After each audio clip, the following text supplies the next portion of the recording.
அன்பே சிவம் மனமே குரு என்றுணர்த்திய குருவே போற்றி. சத்தும் சித்தும் எதுவென்று உணர்த்திய குருவே போற்றி. எனக்குள் இறைவனை உணர வைத்த குருவே போற்றி. நித்திய ஆனந்தமான நித்யானந்த குருவே போற்றி. குரு பிரம்மஸ்ரீ நித்யானந்தரே போற்றி போற்றி.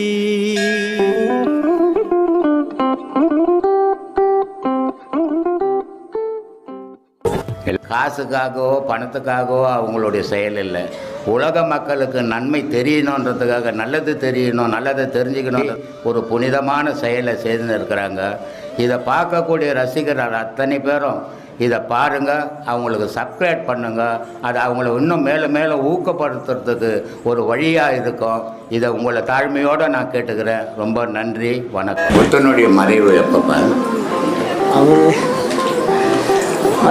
சும்மா எதனா ஒரு பாட்டை தூக்கி வச்சுக்கிறீங்களே தவிர அதனுடைய டீட்டெயிலை தெரிஞ்சுக்கிட்டே கிடையாது.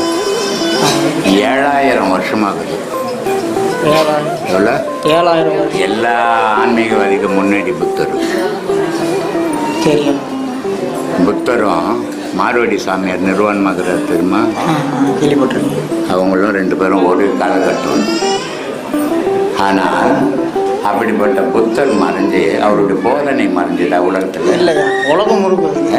உலகம் முழுக்க தெரியும். அப்போ போதனை இருக்குது. தர்மம் மறைஞ்சதா? இல்லையா, தர்மம் இருந்ததுன்னு இருக்குது. போன மாதம் 29ஆம் தேதி நான் எங்கேயோ இருக்கிறேன். சரி. ஆனால் எத்தனை இடத்துல அன்னதானம் பண்ணாங்க. அப்போது தர்மங்கள் இருந்துக்கினே இருக்கும், போதனைகள் இருந்துக்கினே இருக்கும். சரி. மகான்கள் செய்கிற போதனை எப்பவுமே அழியாது. மனுஷன் செய்கிற போதனை அழிஞ்சிடும். மகான்கள் செய்கிற போதனை அழியாது. ஏன்னா மகான்கள் என்னும்போது அவன் ஒரு தனக்குள்ள ஒரு சக்தியை உருவாக்கின பிறகு தான் அடுத்தவனுக்கு அதை சொல்லிக் கொடுக்குறான். சும்மா ஏதோ பொழுதுபோக்குக்கு பேசுறது இல்லை. அப்போது அந்த சக்திக்கு ஒரு வீரியம் உண்டு, அழியாத்தன்மை உண்டு. அது மாதிரி அது புத்தராக இருந்தாலும், இயேசுவாக இருந்தாலும், ஜெயினராக இருந்தாலும், நம்ம இந்து மகான்களாக இருந்தாலும், யார் சொன்னதும் இந்த உலகத்தில் அழியாது. அழியாத இருக்கிற வரைக்கும் கடவுளுடைய வழிபாடும் இருக்கும். அழியாத இருக்கிற வரைக்கும் இந்த உலகமும் இருக்கும். அது எப்போ அழியுதோ இந்த உலகமும் அழியும். நீங்கள் சொல்கிறீங்களா, நல்லது கெட்டதில் ரெக்கார்ட் பண்ணி வச்சுருக்காங்க சொல்லிட்டு ஐயாவும் ஒரு தடவை சொன்னார், தர்மம் பண்ணுங்க, பசி எறிஞ்சு கொடுங்க அப்படின்னாங்க. இப்போ நம்ம இருக்கிற இந்த ப்ராக்டிக்கல் லைஃப்பில் நான் ஒரு இடத்துக்கு போகிறேனாக்கா, என்கிட்ட ஒரு அம்மாவோ ஒரு வயசானவங்களோ இல்லை ஒரு சின்ன பொண்ணோ ஒரு பசின்னு சொல்லி கேட்குறாங்க, நான் யாருக்கு கொடுக்கட்டும்? திருமூலர் ரொம்ப அழகாக சொல்லிட்டாருமா, நீ போய் ஊட்ட விற்று காட்டை விற்று எல்லாரும் கொடுக்கணும்னு எந்த கட்டாயமும் கிடையாது. போகிற கோயிலுக்கு போ, தர்மம். சிவனுக்கு அபிஷேகம் அர்ச்சனைலாம் பண்ண வேணாம். ஏதோ ஒரு மரம் இருக்கும், அந்த தளத்துக்குன்னு ஒரு மரம் இருக்கும், அதுலேருந்து ஒரு இலைப்பிடி சொல்லி சிவலிங்கத்து மேலே போடு. அதே உன்னால் பண்ண முடியாது. எனக்கு கோயிலுக்கு போகலாம் டைம் இல்லைங்க, எனக்கு நிறைய வேலை இருக்குது, கோயிலுக்கு போகலாம் டைம் இல்லை அப்படின்னா, சரி டைம் இல்லையா கொடு. ரோட்டில் எப்படியும் ஊட்ட கூட எப்படியும் ரோடுக்கு வருவேன். ரோடுக்கு வந்துட்டுனா மாடு ஆடு ஏதாவது ஒன்று போ, அதுக்கு ஏதோ பழத்தை கொடு. நான் ரோடுக்கெலாம் நான் பைக்கில் போயின்னுக்கிறேன், நின்று நிதானமாக மாட்டுக்கெல்லாம் எல்லாம் கொடுக்கலாம் டைம் இல்லை. சரி அப்படியே முடியலையா, சரி சாப்பிடும்போது ஒரு காக்காச்சு வச்சு நீ எப்படியும் சாப்பிட போகிற, 3 வேலையில் 4 வேலையாக நீ சாப்பிட போகிற, ஏன்னா எல்லாமே இருக்க மாட்டேன். சரி அந்த டைமில் ஒரு புடி சோறாச்சு எடுத்து காக்காவுக்கு போடு, காக்காவுக்கு வச்சுட்டு நீ சாப்பிடு. அந்த மாதிரி எண்ணம் நமக்கு இல்லை. ஏன்னா எங்கள் அப்பா என்னை அப்படி தான் வளர்த்துட்டாரு. எச்ச கையால் ஈ வந்தால் கூட ஓட்ட மாட்டேன், அந்த ஈயை சேர்த்தே சாப்பிட்ருவேன். ஏன்னா ஆட்டும்போது சோறு கறி தவறி வந்துச்சுன்னா என்ன பண்ணுறது அப்படின்ற ஆளுங்க நிறைய பேர் இருக்கிறாங்க. அதை கூட பண்ண முடியாதப்பா, பண்ண முடியாதனால சரி யாராவது ஒருத்தன் ஏதாவது உங்கள்கிட்ட சந்தேகம்னு கேட்பான், எனக்கு ஒரு வழி தெரியலைங்க, இது இடத்துக்கு எப்படி போனோன்னா அவனுக்காச்சும் சில விஷயங்களை சொல்லிக் கொடு. நீ எதையும் செய்ய வேணாம், எதையும் கொடுக்க வேணாம், கோயிலுக்கு போக வேணாம், எந்த உயிரையும் காப்பாற்ற வேணாம், ஏதாவது ஒரு நல்ல வார்த்தை 4 பேருக்கு சொல்லு. இப்போ என்ன பண்ணுறாங்க தெரியுமா, இந்த உலகம் ரொம்ப மோசங்க. பெரியவங்க வயசானவங்களாம் உக்காஞ்சின்னு இப்படி தான் பேசின்னு இருக்குது, இந்த உலகம் ரொம்ப மோசம், ஒருத்தன் கூட நல்லவனே கிடையாது. ஏன்பா இப்போ பாகிஸ்தானில் நம்ம இந்த ஸ்பீச்சை வந்து பாகிஸ்தானில் வச்சுக்கிறோம் ஒரு கற்பனைக்கு. இப்போ நீங்கள்லாம் மாதம் மாதம் வரணும், யாராவது வர முடியுமானா யாரும் வர முடியாது, ஏன்னா எப்போ எங்கே கொண்டு வைப்பான்னு தெரியாது. அப்போ அவன் சொல்லலாம் ஊர் மோசமாக இருக்குதுங்கன்னு சொல்லலாம். ஆனால் நம்ம நாட்டில் எங்கே வேணா போகலாம், எங்கே வேணா வரலாம், நான் உட்காந்து சொல்லக்கூடாது. ஏன்னா நான் கெட்டது இல்லாமல் இதை கேட்குற அடுத்த தலைமுறை சேர்த்தே கெடுக்கிறேன். உலகம்னா இவ்வளோ தானா, உலகமே ரொம்ப மோசமா? அப்படிலாம் கிடையாது. உலகம் மோசமாக இருந்தால் நீங்களும் நானும் இங்கே வந்துருக்க முடியாது. உலகம் மோசமாக இருந்தால் இவ்வளோ பேருக்கு இந்த சிந்தனையே வந்திருக்காது. அப்போ உலகம் எப்போவுமே நல்லபடியாக தான் இருக்குது, புரியுதுங்களா? இல்லைன்னா திருவள்ளுவர் காலத்துலேயே அப்படி தான் இருந்துக்குது இந்த உலகம். அன்றைக்கி எப்படி இருந்தால் அதே உலகம் தான் இன்றைக்கி இருக்குது. ஏன்னா ஜனத்தொகை மட்டும் கொஞ்சம் அதிகமாகிடுச்சு, அதனால் தப்பு பண்ணுறது அதிகமாக தெரிகிற மாதிரி தெரியுது. இங்கே தப்பே பண்ண முடியாது யாருமே. அன்றைக்கி என்னெல்லாம் தப்பு பண்ணாங்களோ அதுதான் இன்றைக்கி இருக்குது, சரிங்களா? அதனால தான் தண்டனையும் அதே மாதிரி தான் இருக்குது, மாறிகரியெல்லாம் இல்லை. திருவள்ளுவரே அதான் சொல்கிறார், சில விஷயங்கள்லாம் எல்லாம் புரிஞ்சிக்க முடியலப்பா. அவ்விய நெஞ்சத்தான் ஆக்கமும் செவ்விய நெஞ்சத்தான் கேடும் ஆராயப்படும்ன்றார். எப்போ தப்பு பண்ணாதானா தப்பு பண்ணுவான்னு போய் நேர்றான், அந்த தப்பே வாழ்நாள் ஃபுல்லாக பண்ணுறான். ஆனால் அவன்லாம் ஆகா ஊகன்னு வாங்குறான். பெரியவங்க சொன்னாங்க இப்படி நில்றான்னா அப்படி நிற்கிறான், இது செய்கிறான்னா அப்படி செய்கிறான். ஆனால் அவன் தான் படாத பாட்டு படுறான் இந்த உலகத்தில். அவன் வாழ்க்கை பொழுது வெழிஞ்சு பொழுது போகிற வரைக்கும் கண்ணீரும் கம்பளமாகவும் இருக்குது. இதுக்கு என்ன பண்ணுறதுன்னு எனக்கே தெரியல. எல்லாத்துக்கும் விடை சொன்ன ஒருத்தர் இந்த விஷயம் ஏன் நடக்குதுன்னு தெரியலன்றார். ஏன் சாமி? நல்லது பண்ணால் நல்லது நடந்ததுன்னா இன்னும் 4 பேர் நல்லதே பண்ணுவாங்க. கெட்டது பண்ணி அவன் தண்டனை கிடைச்சதுன்னா தப்பு பண்ணுறதுக்கு தயங்குவான். ஆனால் இந்த உலகம் அப்படியே ஏறுக்கு மாறாக இருக்குது. தப்பு பண்ணுறவன் நல்லா இருக்கிறான், நல்லது செய்கிறவன் அடி வாங்கி கீழே போய் நிற்கிறான். ஏன்னா இந்த உலகம் அப்படிப்பட்டது. ஆனால் இந்த உலகத்தை காரணம் காட்டி நாம் தப்பு பண்ணால் நல்லா இருக்கணுமா தப்பு பண்ணணும்னு நினச்சிக்கவே கூடாது. ஏன்னா இங்கே நான் கஷ்டப்படுறதுக்கு காரணம் எதுன்னா, நான் ஏற்கனவே தப்பு பண்ணியிருக்கிறேன், அதை அறுவடை பண்ணுற இடம் தான் இது. அப்போது நான் இங்கே நல்லா இருக்கிறேன்னா ஏற்கனவே நம்ம நிறைய விஷயம் நல்லது பண்ணியிருக்கேன். அப்போது நல்ல இடத்துல நம்மளை கொடுத்துருக்கான், நமக்கு சொத்து சுகம்லாம் அனுபவிக்க கொடுத்துருக்கான். அப்போ நான் என்ன பண்ணோம், இதை வச்சு பாவம் பண்ணக்கூடாது, இது இன்னும் நல்லது பண்ணணும். இன்னும் நல்லது பண்ணால் நல்ல பிறவிகள் வரும். நல்ல பிறவிகளை எடுக்க தான் ஞானம்ன்றதே நமக்கு ஊட்டு எடுக்கும். அப்போ புத்தியும் கலங்கம் இல்லாமல் போயிடும், சரிங்களா? அப்போ தான் ஐயா மாதிரி மகான்கள் சொல்லும் போதும் நம்ம புத்திக்கு உரைக்கும். அப்போ இப்போ நமக்கு உரைச்சிருக்குதுன்னா காரணம் என்னென்னா, நாம் நிறைய விஷயம் நல்லது பண்ணியிருந்ததுனால தான் புரிஞ்சிருக்கு. ஏன்னா நம்ம கூட நான் 3 பேர் இருக்கிறாங்க. யார்? ஆணவம், கண்மம், மாயை. இந்த 3 பொருள் இருக்கிற வரைக்கும் நம்ம காதில் கடவுளே வந்து ஓதுனாலும் நம்ம புத்திக்கு உரைக்காது. இந்த 3 பேரோட பலம் என்னைக்கு குறையுதோ அன்றைக்கி தான் ஐயா சொன்ன விஷயங்கள் டிவியை பார்த்து திருந்தனவங்களாங்கிறாங்க. நமக்கே நிறைய பேர் சொல்லிக்கிறேன், ஐயா நான் ஐயாவை பார்க்கல, ஆசிரமத்துக்கே வரலை, ஆனால் ஐயா சொன்னபடி நான் இந்த வரைக்கும் வாழ்ந்துனுக்கிறேன். இந்த தப்பு பண்ணாதேன்ட்டார், இனிமேல் கவுச்செல்லாம் சாப்பிடாதுன்னு நிறைய தடவை சொல்லியிருக்காரு. அன்னையிலேருந்தே அவர் பேச்சை கேட்டு நான் அசைவமே சாப்பிட்றதில்ல சாமி. நான் எவ்வளோ தப்பு தண்டை பண்ணியிருந்தேன், ஆனால் அவர் பேச்சை கேட்ட நாள்லேருந்தே நான் தப்பு தண்டை பண்ணுறதில்ல.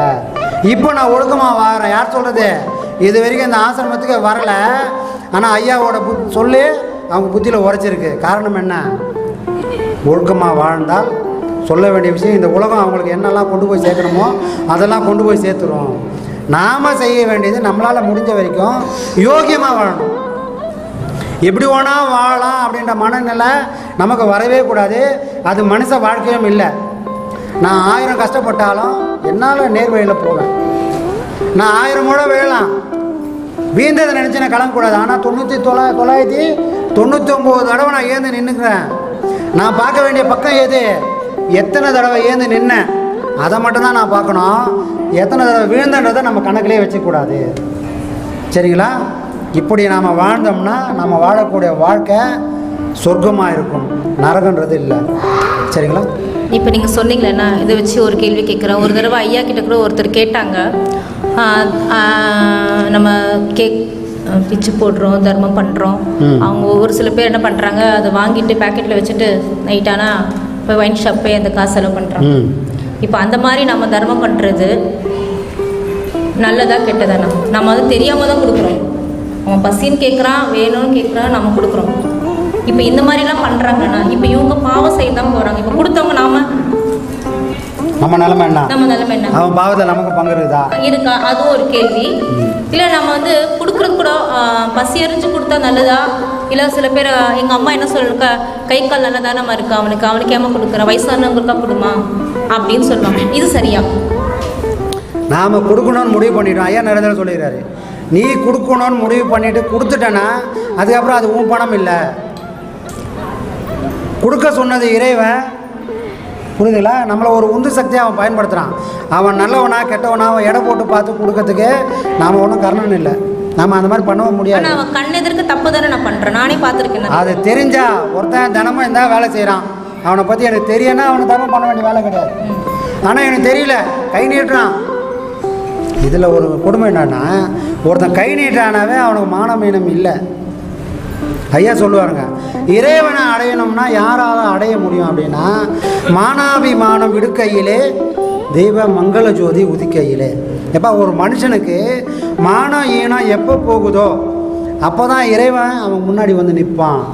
ஏன்னா மானம் ஈனம் எது சொல்லுது அப்படின்னா, நான் என்ற ஆணவம் இருக்கிறவனால அந்த மாதிரிலாம் போய் பிச்சை எடுக்கவே முடியாது. ஆனால் இன்றைக்கி பிச்சை எடுக்கிறோம் அப்படி இருக்கிறான்னா அப்படி கிடையாது. பிச்சை எடுக்கிறத ஒரு தொழிலாக பண்ணுறான். காலையில் கிளம்புனா சாயங்காலத்தோடு ஒரு 1000 ரூபாய் கலெக்ஷன் ஆகிடுது. நான் அந்த ஊரில் இருக்கிற போய் வீடு கட்டுவேன். இங்கே பிச்சை எடுத்தாலும் ஊரில் ராஜா மாதிரி வாழ்வேன் அப்படின்னு தான் இங்கே பிச்சை எடுக்கிறான். அப்போ நாம் இதெல்லாம் எடை போட்டே பார்க்க முடியாது. உதவின்னு வந்துட்டானா நம்ம கையில் 100 ரூபாய் இல்லை 10 ரூபா இருந்தால் வச்சுக்கோ அப்படின்னு கொடுத்துட்டோம்னா அந்த கணக்கு அவன் பார்த்துப்பான். கொடுத்த கணக்கு மட்டும்தான் நம்மக்கிட்ட இருக்கும். நீ எவ்வளோ பண்ண, நீ யாருக்கு உதவுனியா இல்லையா, புரியுதுங்களா? அப்போ அவன் கணக்கில் என்ன போகும்னா நம்மளை ஏமாற்றி வாங்கின பாவம் போய் சேரும். அவன் இறைவன் அதை தான் பார்க்குறான். இறைவன் கணக்கு பண்ணுறான், நீ என்ன பண்ணுற. நமக்கு ஒரு நோட்டை போட்டுட்டான், ஒரு பக்கத்தை எழுதிட்டான், பிறந்ததுலேருந்து போகிற வரைக்கும் நீ என்னெல்லாம் பண்ண. அவன் அதை தான் படித்து பார்க்க போகிறான். நான் அவங்ககிட்ட போய் நிற்கும் போது, இந்த உடம்பை விட்டு உயிர் போய் அங்கே நிற்கும் போது நமக்கு முன்னாடி நீ என்னெல்லாம் பண்ணன்றதான் பார்க்க போகிறான். நீ பண்ணதோட விளைவு அவனுக்கு தேவையே கிடையாது. புரியுதுங்களா? அப்போ ஏமாத்துறவனுக்கு அவனோட பாவம் அவனுக்கு போய் சேர்ந்துடும். கொடுத்ததுக்கான பலன் நம்ம கண்டிப்பாக உண்டு. எந்த பாவமும் நமக்கு வராது. ஏன்னா நம்ம கருணையாக தானே பண்ணுறோம். அதனால் பாவன்றதே வராது. கொடுக்கணும்னு முடிஞ்சால் அந்த திறமை இருந்தால் சாமர்த்தியம் இருந்தால் நீங்கள் கொடுக்கலாம். இதை வந்து ஒருத்தர் கூட சொல்லி நான் கேட்டிருக்கேன். நான் வந்து இல்லாதவங்ககிட்ட ஒன்றும் வாங்கலை, நம்ம இருக்கிறவங்ககிட்ட தான் நம்ம வாங்குறேன் அப்படின்னு சொல்லுவாங்க. ஆமாம், அதுதான் ஐயா ஒரு கதை ஒன்று சொல்லுவார். ஒருத்தன் ஒரு டீ கடையில் ஒருத்தர் உக்காந்துட்டார், நல்லா பணக்காரர். அவர் என்ன பண்ணுறாரா, ஒரு பிச்சைக்காரன் வரான். ஐயா சாமி பிச்சை போடுங்க அப்படின்றாரான். என்ன பண்ணுறாரா, இல்லைன்னு சொல்லிடுறாரு. அப்போ டீ கடையில் உக்காந்துக்கிற இன்னொருத்தர் கேட்குறாரு, என்ன சாமி இந்த மாதிரி ஒருத்தர் பிச்சை கேட்குறான், உங்கள்கிட்ட தான் கோடிக்கணக்கில் செல்வம் இருக்குது, அவனுக்கு கொடுத்தா என்ன அப்படின்றார். அதுக்கு அவர் சொல்கிறாரு, எங்கன்னா போய் 1 ரூபாய் தானா அது அவனுக்கு பெரிய விஷயம் இல்லை. ஆனால் என்னை பற்றி அவனுக்கு தெரியும், நான் ஒரு கோடீஸ்வரன் தெரியும். நான் ஒரு 10 ரூபா கொடுக்குறேன்பா, நீ பிச்சை எடுக்கிறேன், நான் ஒரு 10 ரூபா கொடுத்துட்டேன். ஐயோ 10 ரூபா கொடுத்துட்டேன், அவன் சந்தோஷப்படவே மாட்டான். ஐயோ எவ்வளோ பெரிய கோடீஸ்வரன், பிச்சைக்காரன் மாதிரி பிச்சை 10 ரூபா போடுறான் பாரு, என்ன போகிறான். என்ன அவன் எடை போடுவான். அதனால் இவனுக்கு நான் கொடுக்க வேண்டிய அவசியமும் கிடையாது. இது ஐயா அப்பப்போ சொல்லுவார். அப்போ யாருக்கு கொடுக்கணும், உண்மையிலே முடியல அப்படின்னா அவனுக்கு கொடுக்கலாம். கொடுத்தது மட்டும்தான் இறைவன் பார்ப்பான். யாருக்கு கொடுத்தன்றதை அவன் கணக்கு பண்ணுறதே கிடையாது. அதனால் நம்ம கணக்கில் புண்ணிய கணக்கு வரணும் அப்படின்னா கொடுக்கறத மட்டும் வேலை வைப்போம். அந்த பாவம் அவன் சரியான வழியில் போகலன்னா அவன் பாவம் அவனை சொல்லுப்பான். சொல்லுங்கம்மா. அருமை அண்ணா. ஆத்மா வணக்கம் சாமி எல்லாருக்கும். ஆத்மா வணக்கம்.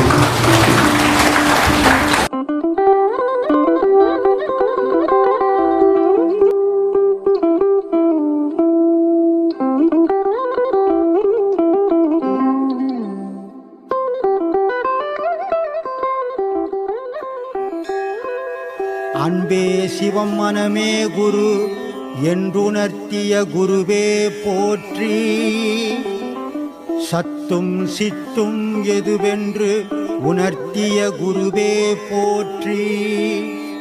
எனக்குள் இறைவனை உணர வைத்த குருவே போற்றி. நித்திய ஆனந்தமான நித்யானந்த குருவே போற்றி. குரு பிரம்மஸ்ரீ நித்யானந்தரே போற்றி போற்றி.